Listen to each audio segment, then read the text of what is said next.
Okay, so for the 2003 BC exam, we're going to do the quicks first. So I look at question number 1. It looks like a quick question. We just need to do the derivative of y with respect to x. There is a chain rule, so the derivative is going to be the derivative of the inside. Derivative of the outside is going to be cosine and keep the inside the same. So that's letter E. Number 2, plugging in 0 in for x, we'll have e to the 0 minus cosine of 0 minus 0 all over 0. So that's going to make 1 minus 1, which gets us 0 over 0. So we're going to use L'Hopital. So the limit is x goes to 0. Derivative of e to the x is just e to the x. Derivative of cosine is going to be negative sine, so we're going to have plus sine of x. And then derivative of 2x is going to be negative 2.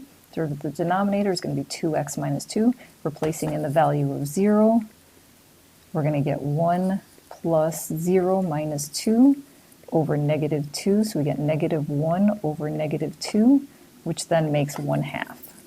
So letter C. So problem number 3 is also a quick, just by u substitution. U is equal to the 3x plus 1. So then the derivative of u is going to be 3dx.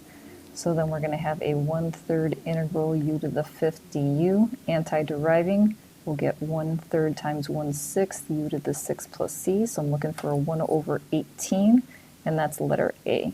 Number 10 is also a quick because this is just a geometric series. So that's the series of 2/3 to the n multiplied by a 2. So that's a geometric series where the ratio, absolute value of the ratio is less than 1, so this will converge. You can use the formula a sub 1 over 1 minus r. So a sub 1, if you replace in the value of n is equal to 1, that's going to make 4/3 over 1 minus the common ratio of 2/3. So we have 4/3 over 1/3, which then becomes 4. Number 13, they ask us to find when f is going to be continuous. So we're not going to choose letter D or B. And then not differential. So not differentiable at that sharp turn. And so then we're going to pick letter A. Okay, problem number 25 just says to look for a right Riemann sum. So we have the change in x is going to be 4, 5, and 3. And then we're doing a right Riemann sum, so we're going to take 4, multiply it by 30. And then 5 and multiply it by 34, and then 3 and multiply it by 28 to get the total of 374. Problem number 27, we're just doing the derivative of the integral.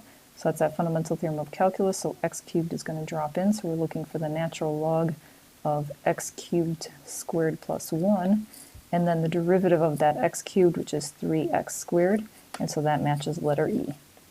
So problem number 30 asks for a trapezoidal sum to be an over approximation and a right Riemann sum to be an under approximation. So I'm going to start with the under approximation for the right Riemann sum. So we're going to make rectangles that come from the right side, and on A, that's under.